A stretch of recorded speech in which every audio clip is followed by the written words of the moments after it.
Hi guys, welcome to my channel. I'm happy to welcome you here because for a very long time I've been listening, watching ASMR videos, and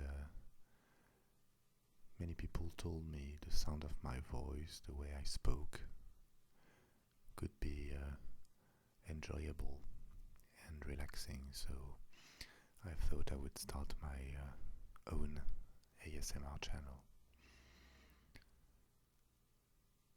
I've been deciding to record my videos in English, even though I'm not a native English speaker.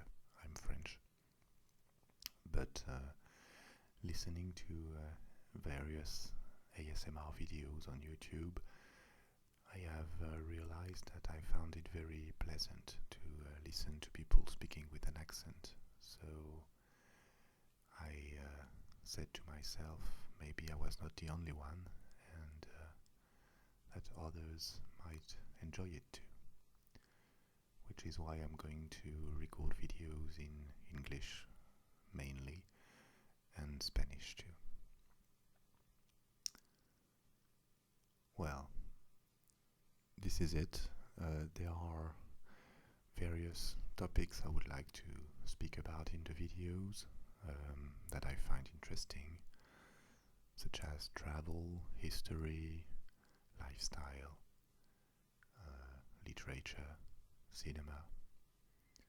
So if you find my videos enjoyable and have a good time listening to them, I hope I will have a chance to get through these various subjects as time goes by. And finally, before we start, there are a few objects on my desk that I'm going to play with as I record the videos. Little objects of wood, papers, a packet of cigarette too. I might light one at some point as I speak. Pen, a cup of coffee. So I hope you will find these noises pleasant, and whatever your opinion, positive or negative, I'll be happy to read your comments below the video. So let's go. So today I'd like to talk about coffee.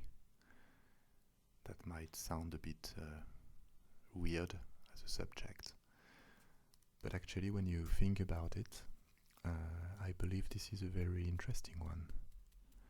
First, because the history of coffee tells us about a page of history in the Middle East first, where the consumption of coffee appeared, and from where it started to spread to the West, to Europe.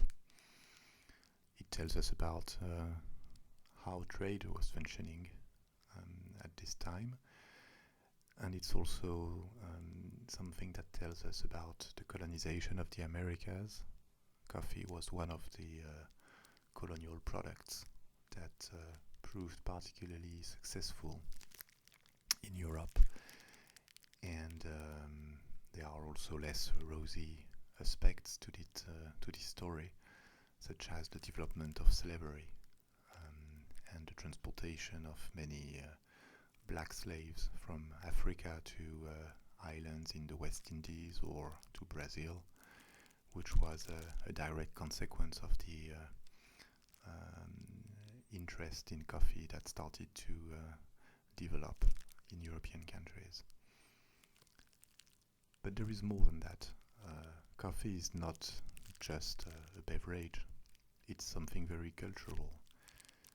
The development of coffee shops, for example, that started to spread in Europe from the 17th century, has been key in allowing the emergence of a public space where people could gather, exchange ideas, new theories about the world.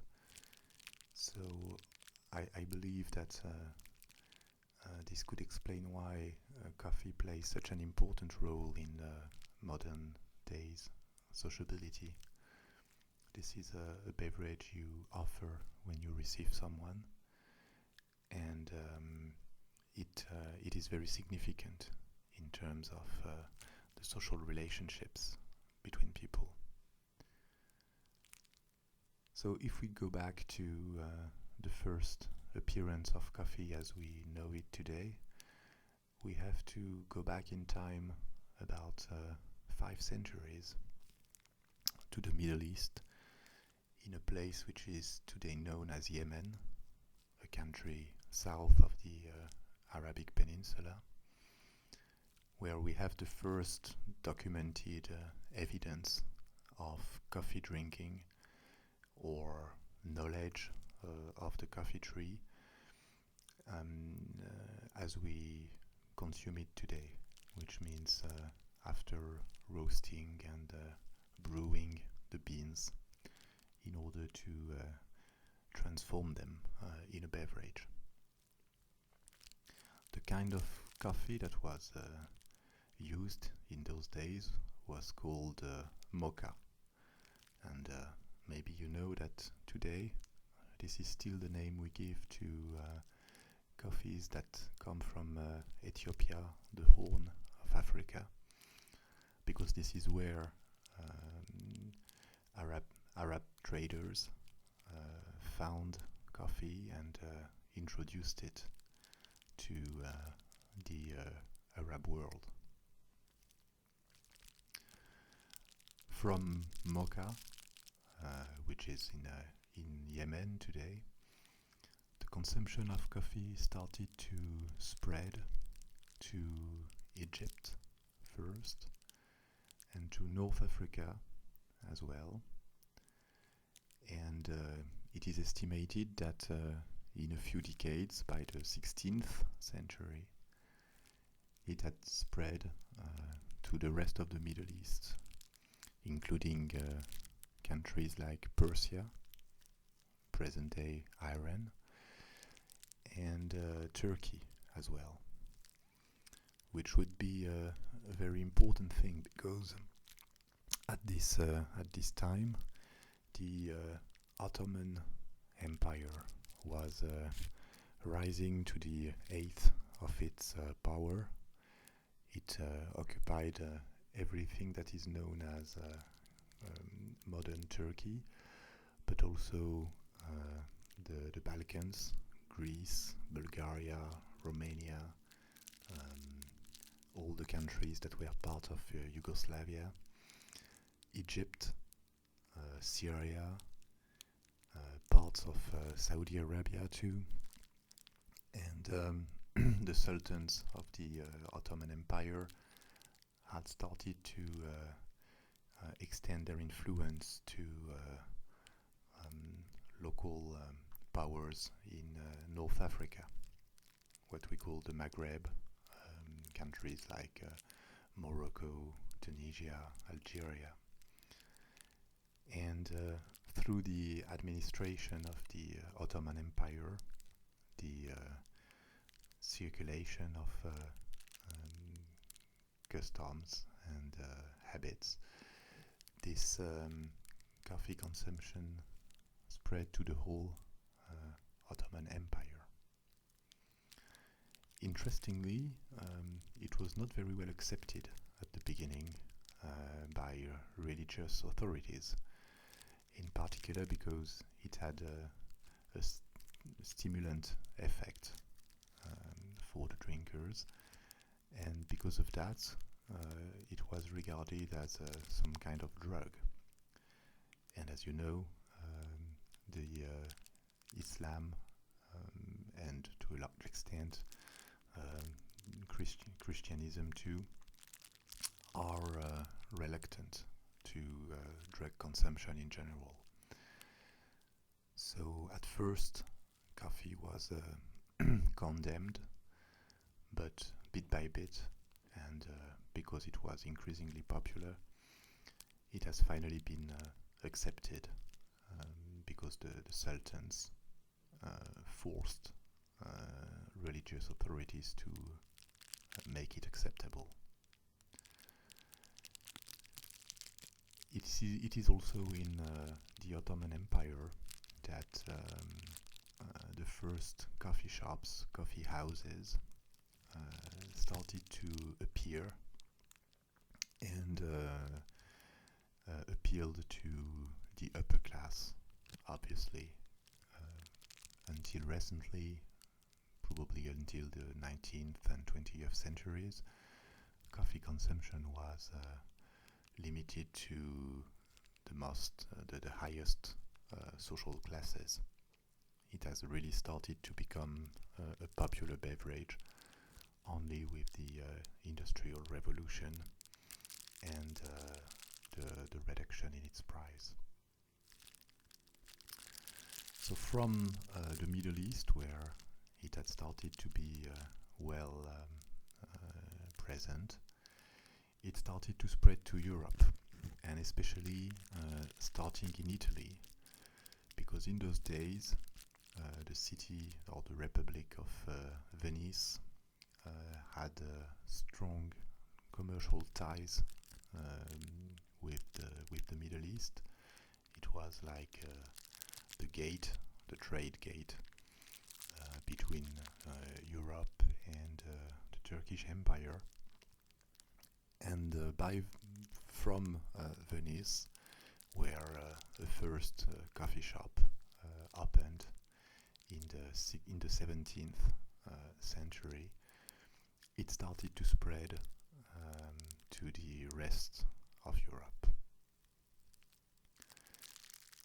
Just to give you an idea about that, the first coffee house that opened in Europe appeared in Venice in 1645, something like 40 years after the creation of the first colony in Virginia in North America, and about 150 years after the Kingdom of Spain and Portugal started to establish colonies in the Americas.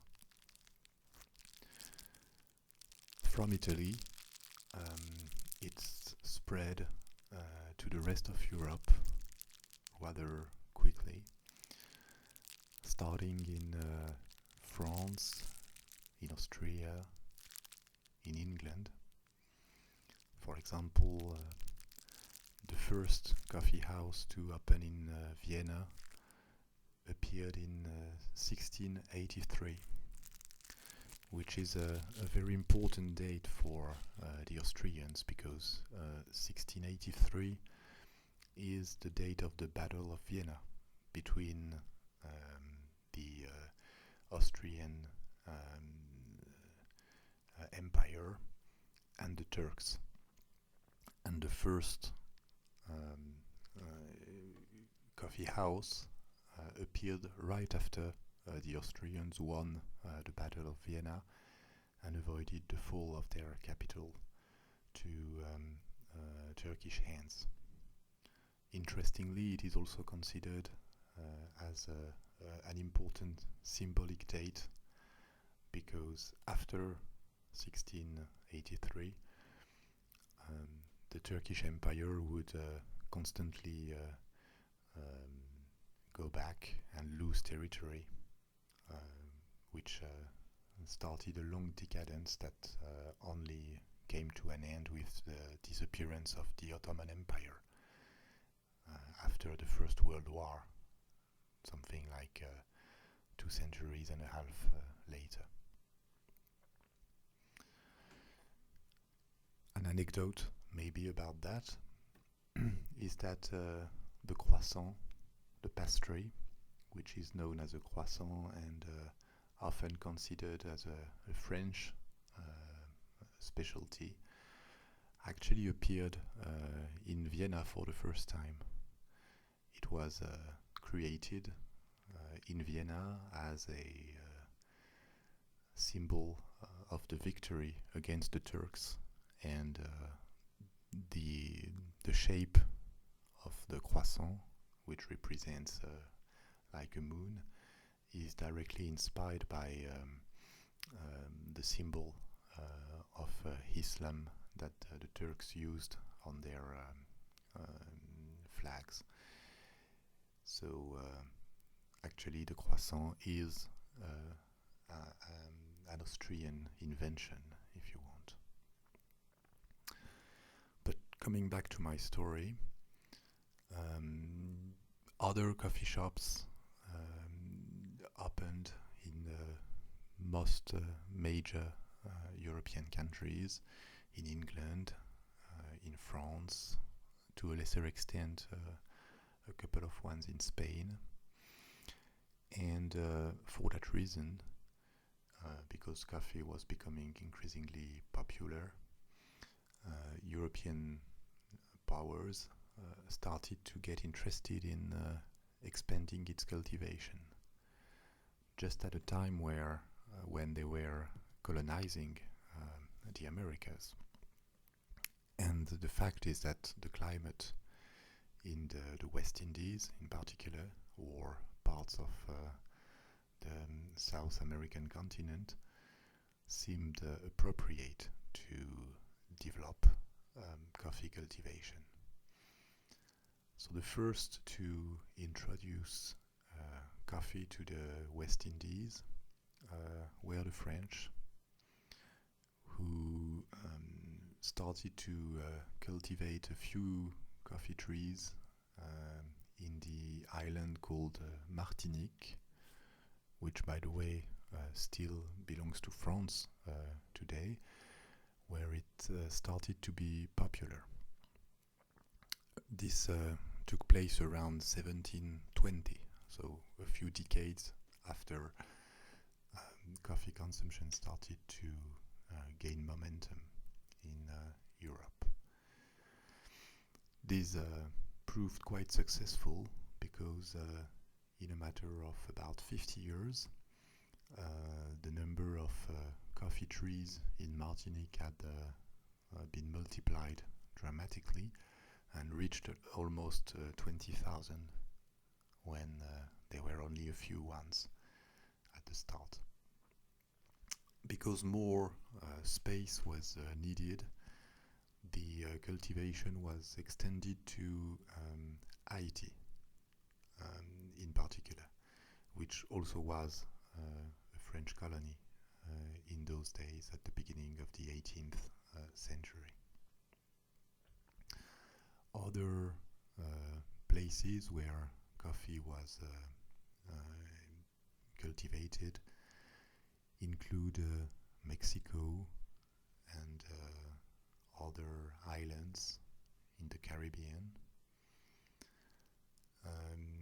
But the main island, or the main place for this cultivation, was the island of Santo Domingo,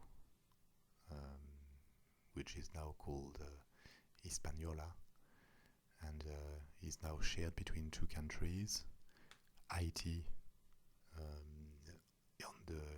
on the west part of this large island, and the Dominican Republic on the eastern part of the island. Just to give you an idea, just before the French Revolution in 1788, this island of Hispaniola, which was shared between France and Spain, cultivated about half the coffee that was consumed in the whole world. And this is also the moment, as I indicated earlier, when, because they needed arms to cultivate coffee trees and prepare coffee beans, that Europeans started in the 18th century to massively import slaves from Africa through the Atlantic, and coffee was one of the products that took part in what is called the triangle trade between Europe, Africa, and the Americas. Ships sailed from Europe to Africa to buy at a cheap price slaves, exchanging them for cheap manufactured products, or sometimes just robbing them. Then sailed to the Americas to sell the slaves to local farmers, or to all the plantations where colonial products were cultivated. And they bought colonial products such as sugar, cotton, tobacco, coffee, and sailed back to Europe, where these products were sold. So the history of coffee has contributed, even though it's not the only product that contributed to it, to make millions of people be deported from their original continent to islands in the West Indies, and also to Brazil, where coffee had been introduced in the first half of the 18th century, and where it very slowly started to gather momentum as a source of revenue for the Portuguese colonists. Actually, Brazil, which had been on the background in the global coffee market during the 18th century, started to become a leading producer in the 19th century, after it gained independence from Portugal, and after, in general, European powers, Spain mainly, lost control of South and Central America. Because the climate was very favorable to coffee plantations in Brazil, it became the leading producer during the second half of the 19th century. And once again, this had a major impact on population and slavery. Not only slaves coming from Africa, but also indigenous Indian people that got displaced and exploited in order to make space for the cultivation of this coffee that Europeans appreciated so much. Bit by bit, and because it was a very profitable kind of product, coffee also expanded to other parts of the world in the 19th century still. It acclimated quite well in other parts of South America. It developed a bit in Mexico, for example. It also spread to Colombia, where it became an increasingly or Colombia became a growing coffee producer, and today is seen as one of the references for quality of its coffee production. It also extended to some Central American countries, such as Costa Rica, Guatemala, some parts of Mexico as well. If we look a little bit more south, equator, is an important producing country too. And coffee was also introduced in the 18th and 19th century in Asia. There are two important countries here. The most important is Indonesia, which was at the beginning colonized a bit by the Portuguese, but then on a much larger scale by the Dutch, who started to develop coffee plantations in Indonesia in order to colonize and add new revenues to this colony, which historically had been a producer of spices that were then transferred to Europe. And at a later stage, coffee was also introduced to Vietnam, which today is a significant coffee producer, and to some African countries, such as Ivory Coast or Cameroon. And here it was introduced in the 19th century, following the colonization of these countries by Great Britain, France, Germany, which is why today the cultivation of coffee is actually something you can almost find around the globe in many countries that are at the level of the equator, because the climate is well adapted to coffee cultivation.